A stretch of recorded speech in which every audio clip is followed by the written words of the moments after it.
So I think all of you know me. Actually, everybody knows me on here. Carolyn, I've started a really cool thing. As most of you know, I had champagne bar in Soto, not happening for me right now. And so I was lucky enough to have a friend who's a manager at a wine shop, and she asked me if I kind of wanted to do a pop-up shop, like a pop-up bubbles club. And I was like, well, yeah, I would love to do, I mean, of course, I want to do anything I can to get bubbles into everybody's hands. So I'm doing a pop-up like bubble club, a monthly bubble club. And then I thought, well, not everybody wants to do monthly bubble clubs. So I should have like pop packs where I just put together like a pack, and then we can do a virtual tasting with them until COVID time is over. So that's what this is about. So thank you guys for getting the pop packs or joining my wine club. I think I had like 18 people sign up for my wine club, and I just started it like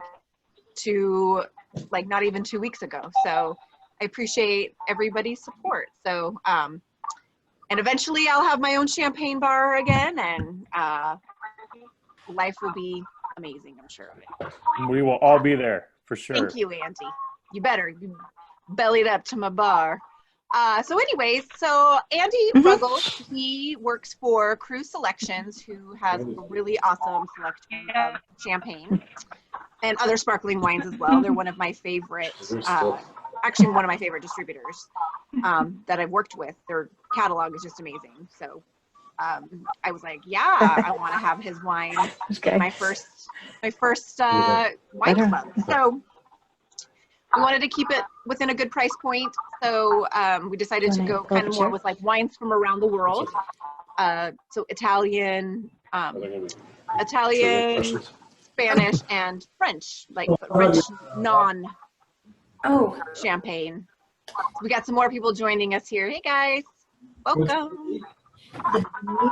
We're just kind of I'm doing quick little introductions, but everybody that's popping on pretty much.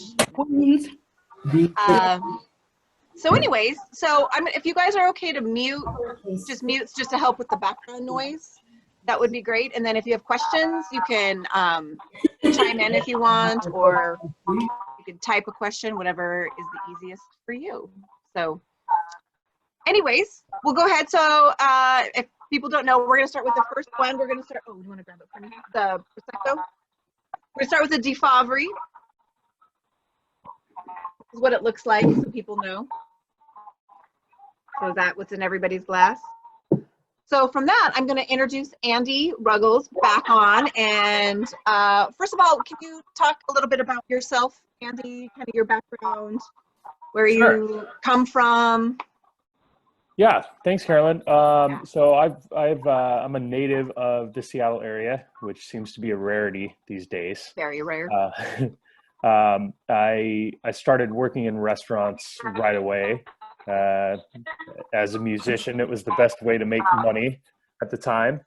And I found myself sort of working my way up into managing bars and running bar programs in the Seattle area. Worked for Maria Hines, Ethan Stoll, Tom Douglas, pretty much anyone you name. I've somehow been involved. And I found that quickly, the thing that I enjoyed doing the most was running the bar programs and not, managing servers and bartenders. No offense to any servers and bartenders out there. I used to be one, and I was hard to manage too. So I ended up taking the WSET course, which is Wine Spirits Education Trust, which is kind of parallel to the sommelier course, only not so much service oriented, because I wanted to get out of that. And decided to move into selling wine for a distributor. So I sell wine to retail, grocery stores, restaurants as well. And Cruise Selections represents Northern Hemisphere wines, imports and domestics as well. And here I am, still playing music as a hobby, but wine is my profession. I don't know if you could really call that a profession because it's so much fun, but yeah. It is. I agree. Make my money. I often feel like, it doesn't feel like a job. I get when you get to drink good wine all the time, right? Yeah. Yeah, I often wonder if I should be getting paid doing this. This seems No, right? absurd. Yeah. Exactly. All right, so we're going to start with, well, thank you for being on, Andy. I really appreciate it. I know, Anytime. you know, Friday nights and, you know, we're all partying and going crazy right now, aren't we? At home, right? Yeah, exactly. But now's the time to like buy and splurge on these bubbles because we're not going out to eat as much right now. And now's the time to, I think, just buy the wine that you like and enjoy it. So we're going to start with De Faveri. So does everybody who's going to open that, have you guys all opened that yet? My neighbors have. I'll warn everybody, you'll hear some hooping and hollering, and that's extra neighbors. Also, Adds to the atmosphere. Yeah, right? It's totally the atmosphere. Yeah. Also, just for the new people who came on real quick, just so you know that I am recording this, because I did have a couple wine club members that weren't able to join and asked me if I could record it. So just so make sure everybody's wearing pants if you're going to stand up. All right. So somebody asked the first wine. We're starting with the De Faveri. So the Prosecco. So Andy, do you want to go ahead and talk a little bit about this wine? Sure. So the De Faveri family, they have that's the family name. They're the owners and operators of the winery in Treviso, which is the heart of where Prosecco is made. They started in 1978. It's Lucio and Mirella De Faveri are the husband and wife, and then their son and daughter actually work there as well, Giordana and Georgia. So it's a very small family-run operation. They have a little over 20 hectares in Valdobbiadene and Treviso as well, which gets a little nerdy there. There's the DOCG and the DOC, which are just two different, quality levels designated by law in Italy. And so this is the DOCG. This is the DOCG, yeah. So there's their entry level is just their DOC Prosecco, which is probably is something that you might be familiar with. You go to restaurants, you get their happy hour Prosecco. That's probably what it's going to be. This is the next level up. So it's just pulled from a higher quality vineyard area.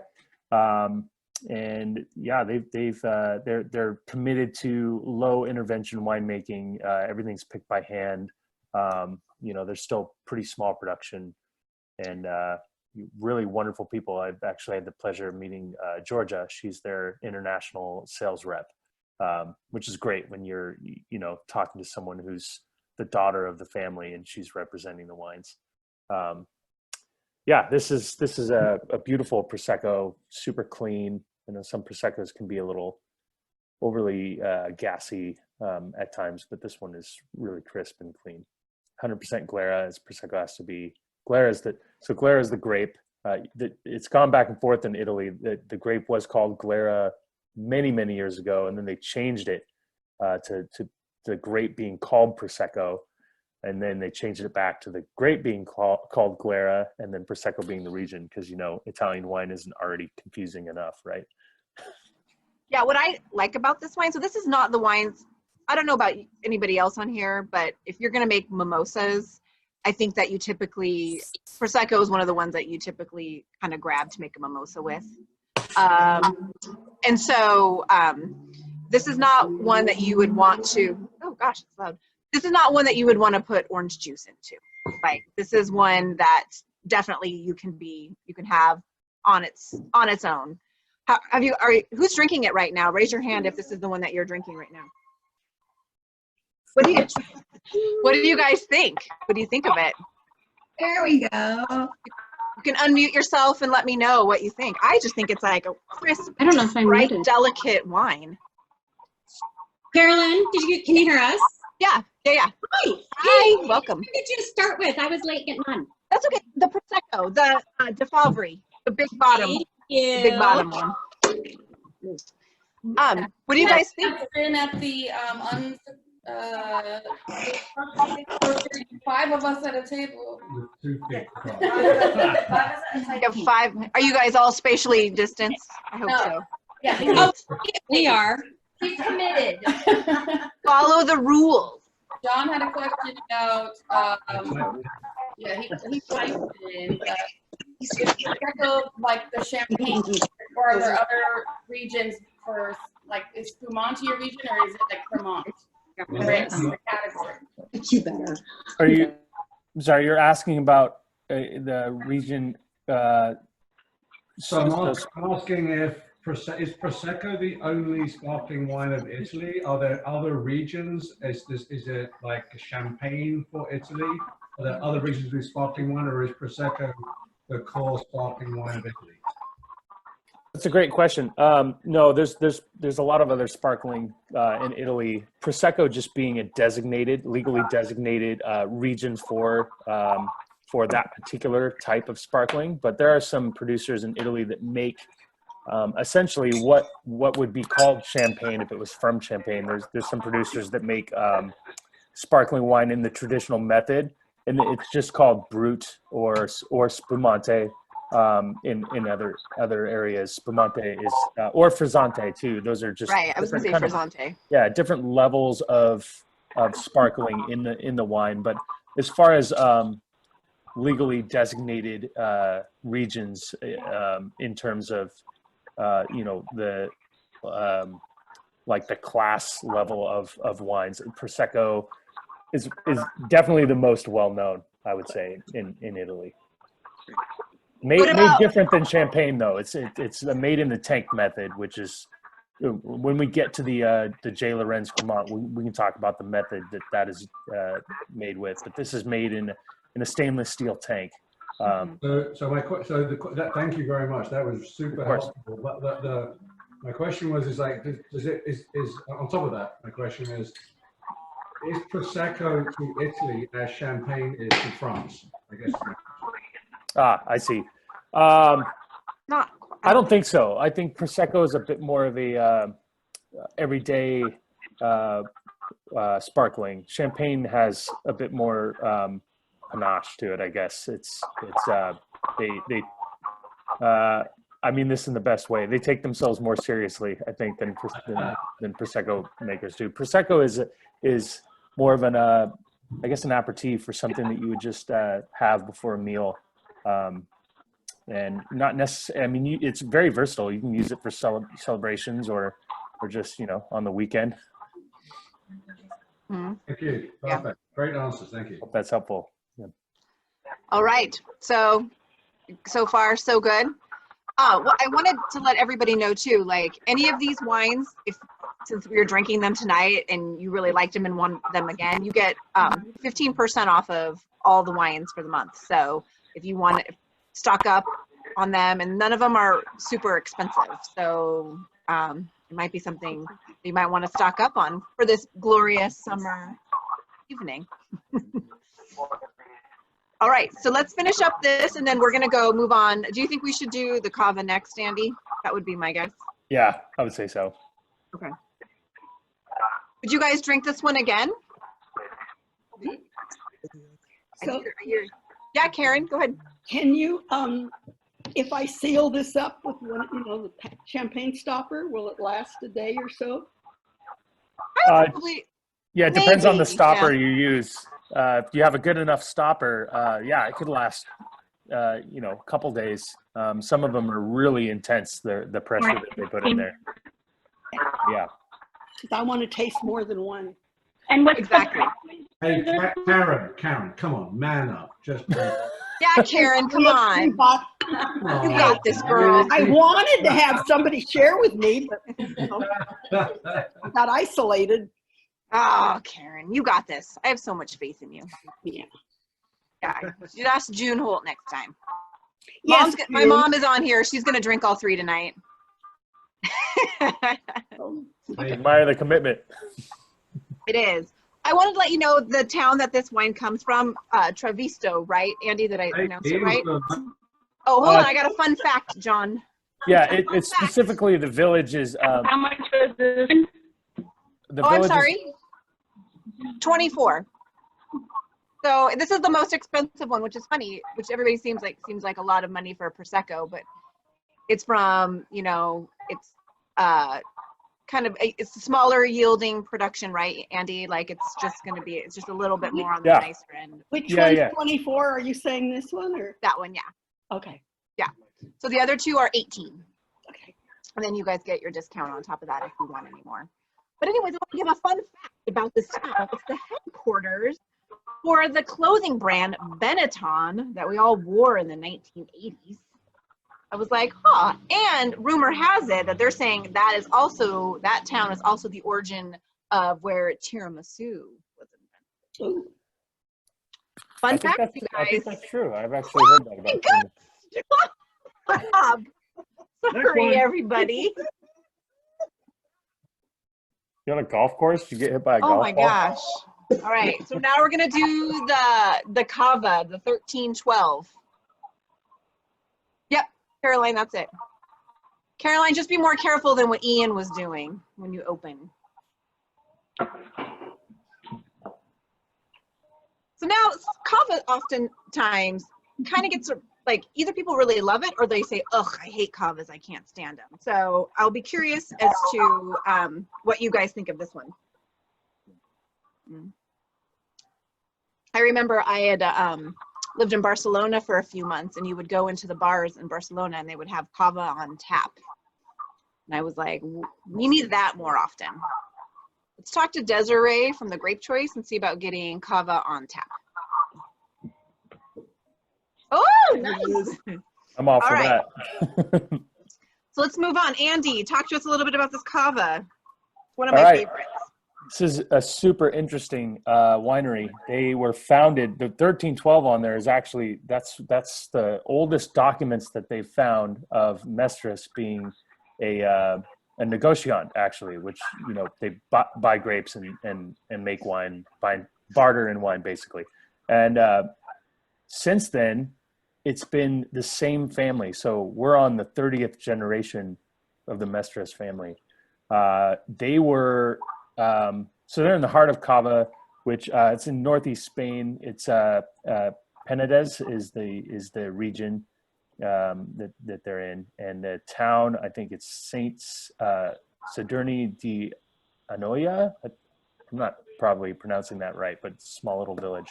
And this particular producer, they're noted as the first sparkling producer in Spain to put Cava on their label when that was designated the label for sparkling wine in Spain. So yeah, a lot of great history there. And you know, I think going back to the question that was asked about Prosecco versus Champagne, Cava is another one that it's kind of both too. This is something that people in Spain will just drink with every meal all the time, and also can be quite celebratory as well. One interesting tidbit of information about Mestres as well is they were the first producer in the world to make a Brut nature, which is a sparkling with no dosage, so no sugar added. And they can do this because they're a much warmer climate than Champagne, so they don't have to add that sugar to battle the acidity, because the acidity of the grapes are a bit lower. They're much riper grapes when they're picked, so the sugar, there's plenty of sugar present. Hey, Andy, I got another. I'm sorry, I have another Sure. question. Go ahead. Oh, John, troublemaker. I have a ton of questions. So if we were just like bring this up to 50,000 feet, as opposed to like really thinking about the grapes and the taste. Most people are drinking Cava and Prosecco mainly because they don't want to spend $50 or $100 on a bottle of champagne, but they still want to drink sparkling wine. I hate to say it, but that's probably most of the reason why people are drinking Prosecco. They would probably drink champagne if they could, but it's too expensive. So when you're looking at that level, right? So if someone wants to drink a quality bottle of sparkling wine, when you think about Cava versus Prosecco, when would you decide which one? When you think about Prosecco, how would you describe the differences between Cava and Prosecco? And when would you think about, oh, you should have Cava at this point, and you should think about Prosecco this way? Like if you're, I don't know, whether it's food based or whether it's taste based, I don't know what's because I think most people are often just like, oh, shit, I just need to buy a cheaper bottle of sparkles because I can't afford champagne. It's interesting when you think about Cava versus Prosecco. Well, I think, like, to me, Prosecco just is a little bit lighter, a little bit brighter. To me, I'm always like, oh, it's like a breakfast wine, right? I mean, we all drink Yep. Prosecco for breakfast. I know I do. I know, right? And so, and to me, Cava is just like a little bit more heavier, a little bit more, it's made, and then Andy, if I'm saying something wrong about it, but it's just made more of, it's in the traditional style, like the Method Champenois. And just a little bit, like, to me, this wine is like heavier, like there's a little more brioche, there's a little like, you know, like toastiness, but you still get that bright green apple acidity with it. But to me, this is just a little more complicated. And so I think I would rather have this wine later in the day with dinner, maybe a little more heartier of a meal than like a Prosecco, which again, I think pairs well with, you know, breakfast items. So that's my opinion on the two, but both you can find so reasonably priced, right? So I feel like, you know, it's just what you prefer, what your palate prefers. Yeah, I would agree with that. I think when you're looking at Prosecco, the method of making it is significantly different than the method of making champagne and also of making Cava. Cava is made in the same way that champagne is made. And if you're thinking about, you have to think also about the way that these things are marketed. So if you take if you're in Champagne, you can put champagne on your label, and you could make garbage and put champagne on your label, and it would, you know, you would sell it for an exorbitant amount of money. If you're outside of Champagne, you have to call it Cremant, right? So if you're in Spain, you can make sparkling wine beautifully, as well as any producer from Champagne. Clearly, they've got a long history. Mestres does, but because it doesn't have champagne on the label, it's called Cava, and there's that, people have that connotation with Cava that it's cheap. I mean, these guys make a absolutely amazing reserve sparkling Cavas that are, you know, on par with some of the best champagnes I've ever had, and you know, no one would look at it twice. Yeah, that I've never heard that. That is fantastic. I didn't realize that. So Cava is made the same way as Method Champagne. Didn't Absolutely. know that. Different taste profiles. That's so cool. I like this. Yeah, It's of just, course. yeah, exactly. But it's a more affordable option, right? I mean, if you can afford to drink champagne every night, I mean, good on you, right? But who can really do that? So I think Cava is just a nice option, you know. And again, this is $18, which I think, I mean, everybody's price points are different. I think this is a great price point. Whoa, what's happening here? Another fun fact is that I named my cat Cava. So I have, whenever I want a Cava, I get a cat to come running. Yeah. Awesome. Why would that, like, why is that not okay? Oh, Like I'm hearing a lot of feedback. Okay, so what do you guys think of this one? It's so completely different than the Prosecco. What are your thoughts on this? I like it. I like it. It's more bubble. I don't know. More bubble? Well, yeah. You notice I have the appropriate glass. I know. Good job. A real wine glass. Champagne glass. Oh, is that I can't tell from this angle. What do you guys think? Anybody else drinking it right now? Yep, I am. What do you think? It's good. It's got a little bit more kick than the other one, like a little more layers. Yeah, right. So Is there, since I just like drinking it, but I'm not a novice with, like, what's like the go-to for mimosas? Like, do you guys prefer Prosecco or Cava, or do you have like an extra opinion? I think Whatever's that's a on good the vote. bottom Everybody shelf. should vote on this. I do Prosecco for Cava, or for mimosas. Does anybody else have a preference on what they'd like to do? Whatever's cheap. Yeah, I hear whatever's cheap. Yeah, whatever. I mean, like, if you're going to put juice in it, you don't want to spend a lot of money on it. Exactly. So, I didn't know if there was a preference. I just like the Prosecco because I think it's a little bit lighter, a little more neutral. Like this, I would never mix this with something. It's too complicated.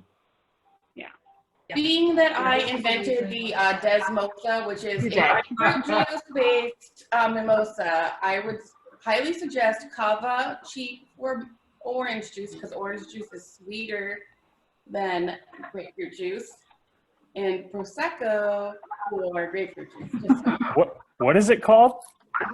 Desmosa. Desmosa, Andy. And what is it? What's in it? Grapefruit juice and It's mimosa. Prosecco, but I think mimosas are better with Cava because orange juice is so sweet. Just fun There you fact. go. True. Although I heard it's actually called a Genmosa, somebody wrote. So Yeah, I think there's a conflict. Uh-oh. Between the two of us, just Copyright war. Yeah. let me tell you, don't get into copyright wars. I think we have to have a taste off. See whose are better. Maybe we should have a mimosa Zoom. Just saying. Oh, mimosa off. Go. Yeah. Okay, I'll see you guys in the morning, right? Everybody's up. We might be a little hungover, so we'll start at like noon. And you can use up the rest of the Prosecco that's starting to go flat. Yeah, there you go, Karen. You can use the rest of the bubbles. Perfect. See? Recycling. We'll just keep this going all weekend. We got enough bubbles. See, and we could have been, the weather turned and you could be on my balcony right now. There you go. Anybody else have any other questions about this wine? I didn't. I like it. To me, it tastes like brioche, like the zest of an orange, and like a little green apple. So What do you something guys get? interesting about the brioche on that. So this is aged on the lees, which means the dead yeast cells, which adds a little bit of that bready yeastiness to it. So this is going to be something also that's different than how Prosecco is made. Prosecco, the goal is to create something as clean and bright and crisp and refreshing as you can, with something that's made in the style of champagne, like Cava. I think there's a bit more complexity to it. They're looking for a bit more of that bready yeastiness to it. So that's where the lees aging comes in. This is aged 20 months in the bottle, hand riddled. Yeah, hand riddling too. Does everyone know what riddling that's my is? other fun fact I was going to say. Thank you for saying that, but you go for it. Tell them what that hand riddling means. So does everyone know what riddling is? So they take those bottles, Karen, that you're holding, and they stick them in. It looks like like an A-frame sandwich board kind of thing with holes in it. The bottle goes in neck first, and what that does is it allows all the yeast to collect in the neck of the bottle. So they go in, and hand riddling is when they're slowly turning this bottle and shaking down the yeast into the neck of it. And then when they want to get the yeast out, they actually dip the neck of the bottle into a solution that freezes the yeast into something that's basically like a yeast cork. And they remove that, and that's how they get it to be clear. And it takes a long time to do this by hand. A lot of wineries have machines that do this now, and some of the better ones will still do it by hand because they believe in, doing things by hand, which I agree with. All right, so just to I'm trying to keep track of time, and I know we all got things happening, so let's move on. If we're going to do the next wine, let's go ahead and move on unless we have, no, Natalie says no, we're not moving on. Yeah, because you guys are raging all night tonight. How much, what's the price point for this one? It was 18. 18? All right, thanks. But then you get your discount on top of that, so deal of a deal. Yeah. So let's go ahead and get the J. Laurence, the rosé. Jen, I like how you're putting your hand up in front of the screen. You hear? Oh, are you trying to unmute? Oh, what happened? Oh, she left. What'd you say? It was on fire in the house. Okay, so J. Laurence. This, I have to say, is probably my go-to. There you go, Zach. Don't pop it. Don't break Kim's windows, Zach. She's got a lot of windows. This is my obsession right now, I have to say. I had this one. I picked the rosé for the wine club in this for some reasons we can talk about. But I had this one by the glass when I had the champagne bar, and it was gangbusters. It's just like this affordable, easy drinking. Hi, sorry. So everybody get your glass ready. Okay. Okay, Jen's back. I thought I offended her. I know. I don't know what happened, but apparently I got prompted for a different meeting, and I'm not sure what I missed. But Uh-oh. Hi, Amy. hi, honey. How are you? Good, how are you? Thanks for joining. Oh, I love it. This is awesome. I mean, it's bubbles. Right. Like, what's I mean, you can't go wrong, right? exactly. Uh-oh, Malia, what did you do? Is she breaking windows too? She's cheering. Popping all of the corks like super, like, hey, Woman. it's so fun. Okay, so this wine, once you take a sip, some of you have had this before. I know that Desiree has had it and Natalie has had it. Zach, you looks like, have you had it before? Yeah. You don't like, oh, someone's telling me they don't like it. Get the clean one. Oh, good. You actually might want to rinse out your glass just because it is having a little bit of, it's mixing a little bit with the separate glass, like my So, host. do you guys know how to rinse a glass out? No, not in that way. I didn't mean to say it that way. The alcohol is starting to take effect. We're I losing. know, right? Yeah. I promise I wasn't drinking before this. Put a little bit of the wine that you're drinking in the glass, swish it around and dump it or throw it back, especially if you're a coug, you know how to do that. Sorry, But, and then it cleans your glass with the new wine. So, okay, where's our clean? but this wine I think is one of those that like, kind of just like your summer porch pounder, right? Like easy to like just sit and drink and, oh my God. So pretty too. Yeah, this is definitely one of the more popular wines that we sell. Usually, when people try it, they're hooked immediately. And once you take a sip, you can see why. It's a rosé made in the traditional method, yeah, it's delicious. This is one of those wines that I'm constantly blown away by the quality in comparison to the price point on it. Yeah, it's 60% Chardonnay, 30% Chenin Blanc, and 10% Pinot Noir. Just let everybody know. Yeah, I mean, I go into restaurants and I see this on the list a lot. So, I mean, sorry that it's something that you can find everywhere. I try to be unique and try to find wines that you can't find, which the two others are like that. But this one, I just had to show you guys that it's just like if you come over to my house, like this is what I'm probably going to be popping open. Unless you're Zach, and then I have to get a Ruinart out. So, you're forever going to have that label, I hope you know. But I have a Ruinart friend on here. If you've ever had Ruinart, it's pretty phenomenal. Anyways, but that's a champagne. That's a whole other conversation. But anyways, Andy, tell us a little bit about this. From the Languedoc-Roussillon, south region of France. They've been around since 1929. They produce only sparkling wine. They have about 30 hectares of vineyards. The first vintage was early 2000, I think 2003. It's not still the same family as they were in 1929, but it's purchased in the early 2000s by Michel Dervin and a fellow named Jacques Calvel, he's an entrepreneur from Switzerland, a Swiss entrepreneur who was originally from Limoux, which is where J. Lorenz is located. So it's kind of his home roots there.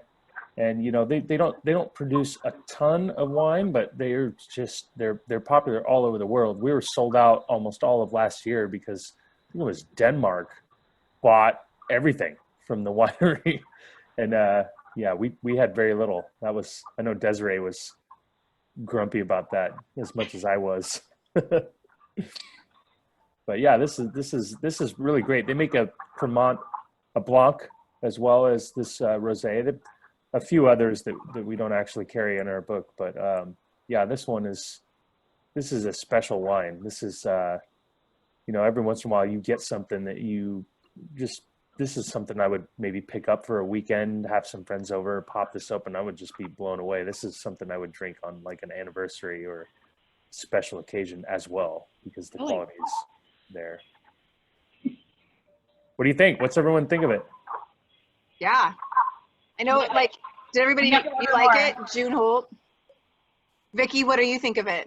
I love it. I'm gonna have to order more bottles. I know where you can get some. All right. Yeah. What about you guys? What about everybody else on there? I know some of you aren't drinking. Oh, I froze. I opened them all. Now I have to have somebody come help Okay, me. I'd frozen for a second. I know some of you aren't drinking this, but I know you'd be able, I know Nancy's in California, but I bet she can find it. You would love it, Nan. So good.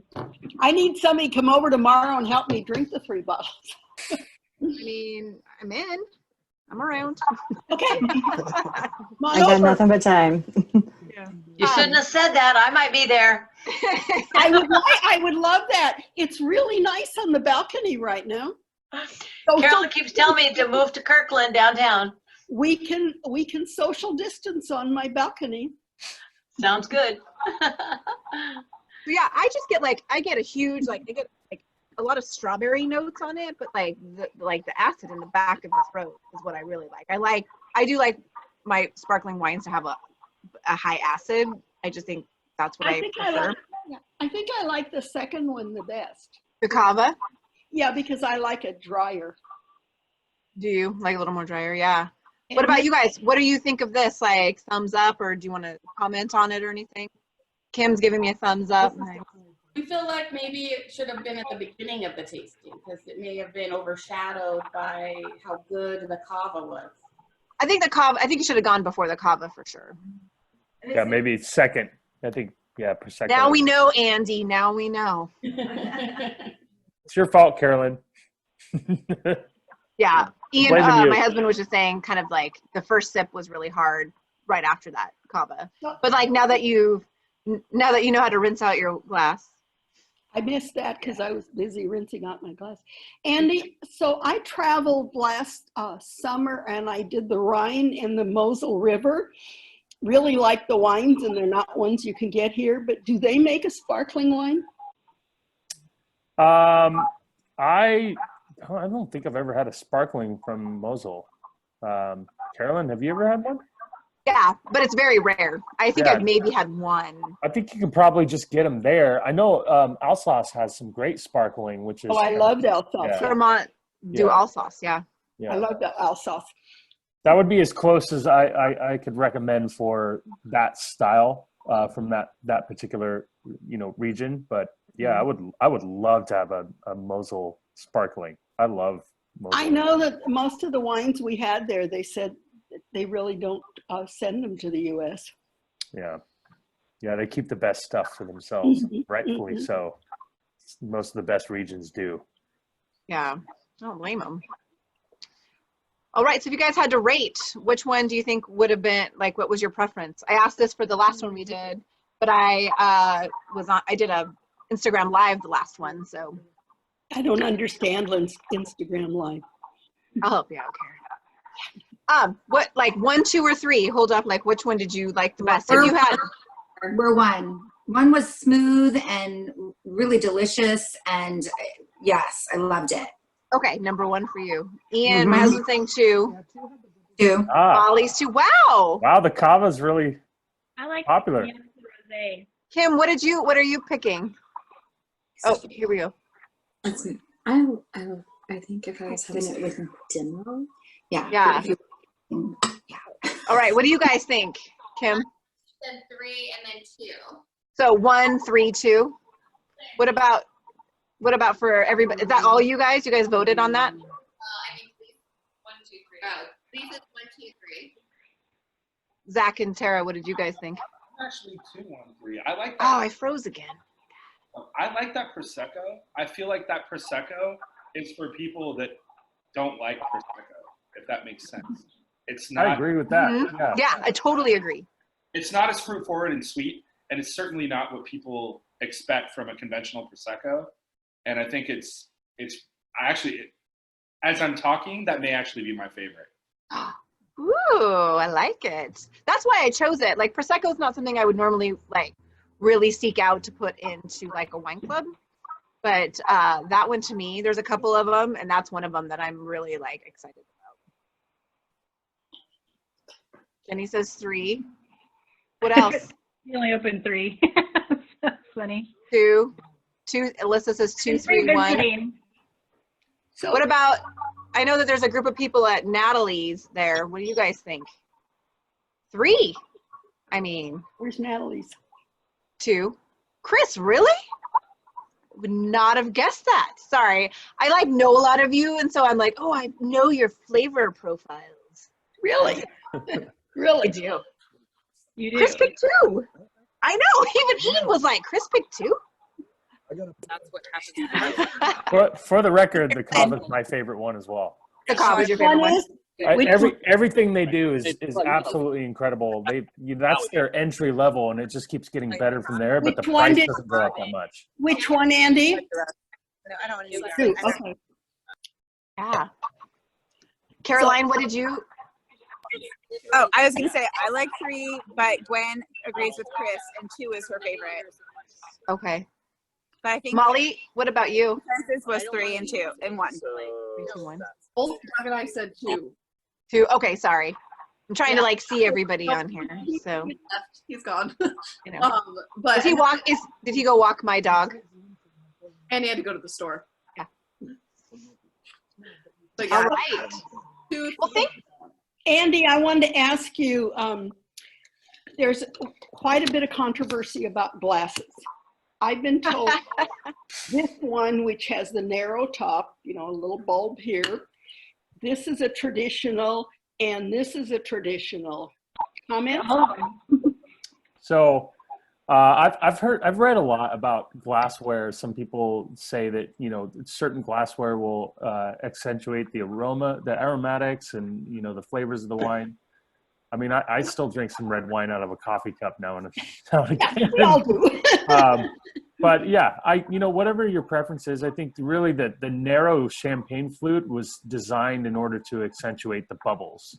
So that's really all that's for. I think just a regular wine glass is fine. That gives you all the aromatics you'll need.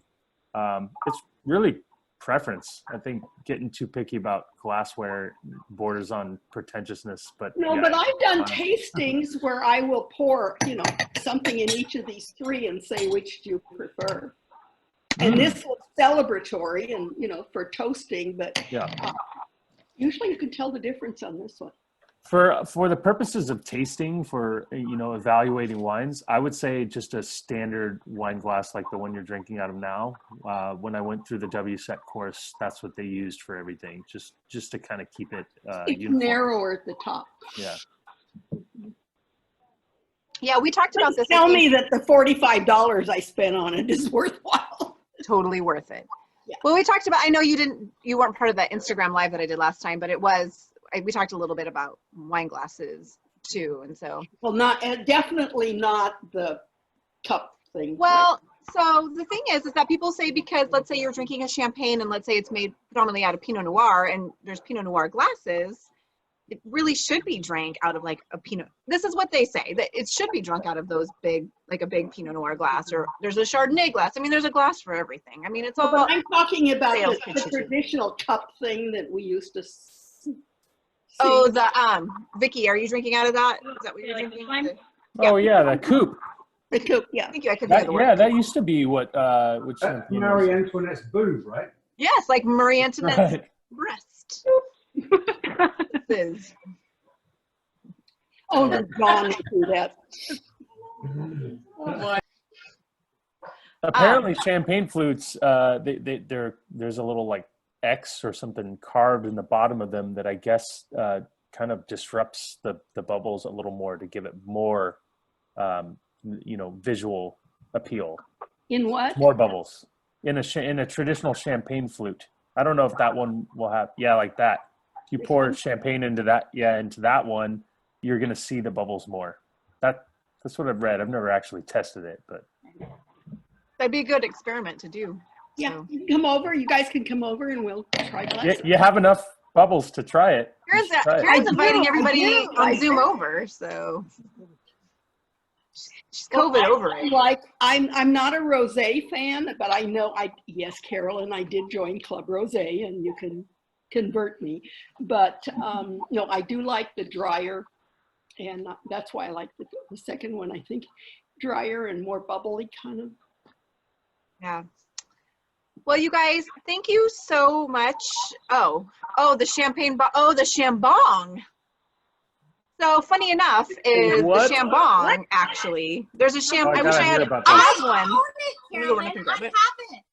have this. Who has one that they can show me right now? Can you go get it? What are you talking about? Hold on a second. A shambong. Like a beer I'm gonna show bong, you but what with it is. champagne? Have you seen one, Andy? No. I've Oh seen yeah. a beer bong. Okay, Kim, pull it out. So I sold a lot of these at anyone to pull it out, Carolyn. Oh, sorry, Kim. It's recorded, but it is being recorded right now. And my mom's on this, so. Somebody else has got one. Okay. Oh my gosh. So Zach, can you Whoa. Do you show realize how who my it's being daughter demonstrated? is? Drink out of Okay, it. Jen, you do it too. Everybody who has a shambong should shambong right now. I've never bonged. That's amazing. Never seen that. Who's never bonged? Well, all right, if you've got a shambong, okay, watch Jen and Zach. Zach Wait, is doing bonging it. is a verb now? I don't know how to do it. You don't know how to do it? Here, we're gonna do it. Okay. It is true. Bubbles might go up your nose. All right, Zach, ready? One. Oh, all those who have it, go. Woo! Nice, Jen, go! I might need that. It's a Wow. Are you kidding me? See? Oh my God. I'm seriously June, are you going to be in Kirkland? Did you get that? That's a first for me. I've never seen that before. Unmute. June. No, it was so No, hold on, everybody. Hit your space bar. This was amazing. Zach, how did it do? Oh wait, everybody. There you go. Are you going to be in Kirkland this weekend? Well, I just might. Okay, because I've got 3 bottles that I need. Well, I have 2 that I didn't even open. I was only drinking number 3 tonight. So that's my favorite. But I do have weekend social distance on my balcony, guys. I have the lake view. we don't have to invite Carolyn. You can message. We don't have to invite Carolyn. Vicky, and mute them all. Oh my gosh, that is hysterical. Anyways, love it. So yes, I was a shambong virgin until just this. Oh, you did mute them all, Vicky. Unmute them. All right, I unmuted Nice, now. Jen. I'm glad that we were able to help you out. So, Zach, was that your first time? No, I didn't think so. You're a kook too, so I feel like. No, Where do we get them? You can. I don't know. They have plastic ones. They have They have plastic ones too. Yeah, they do. Yeah, we're legal. When I went to go order more for my last shop, hey, they're my neighbors. I see them now. My last shop, they had stopped selling them for a while, so I'm hoping that it's fun. It's not something you're gonna do every day, and you're not gonna put your best champagne in it, but it's still But it's happening over here. It's a novelty. Oh my gosh. Who's that back there? Oh, Amazon. Thank you, Molly. You can get them on Amazon. Okay. Yeah. So anyways, I thank you guys so much. It means a lot that you guys joined this and joined my clubs and bought my pop packs and my pop packs, not pot packs. Oh, Karen, question? There was, because when I picked it up, there were 4. So you're part of a different club. You're part of the Grape Choice. Right. And you have a comment on that, that 4th one? Yeah, it's a grower champagne. It's really good. Don't shambong it. Yeah. Okay. Save it for really good, huh? Save it for when I come over. Okay. what's important. Yeah. So if you belong to the Great the Great Bug Club, there's a couple of you on here that do. Then you got an additional champagne. Because I know I got 4 bottles. Mm-hmm. Yeah. So so yeah. Anyways, was there any other questions or anything? A lot of fun. Thank you. Yeah. Thank you guys so much for coming on. And just again, hopefully I'm going to talk to this wonderful guy who can put up all my pictures of all the wines on the website that you can order from. His name is Mike, and I'm going to ask him if he'll get them on. I haven't asked him yet. But if you want to order any more wine by Monday, hopefully, you should be able to order. From either houseofpain.com, or you can go to thegrapechoice.com and order more, and then I'll give you a discount code and you can put in your discount code. Any Seattle people, oh, bye Andy, are you taking off? Thank you, Andy, so much. And anybody who lives in Seattle, hey, there's a grizzly bear back there. Hi, Eric. And anybody who lives in Seattle, I'm happy to deliver your wine. Like really happy, and if I could stay the night, take a break, that would be great too. Kim Small. So anyway, so anybody who wants to order more, or I'll fly to California, Nancy, if you need a delivery. Happy to deliver to anybody else. We do have champagne in the house. Me and the neighbors, there's this like little alleyway, and we've now named it Champagne Alley. You've named it what? Shh. The next Zoom I'll show you, Champagne Alley. Yeah, in my house. Anyways, thank you guys so much. Enjoy the rest of your bubbles. Enjoy the rest of your night. I really appreciate your support. And thank you so much. Thank you. All right, cheers. Fun. You're welcome. Thank you guys so much. I appreciate everything.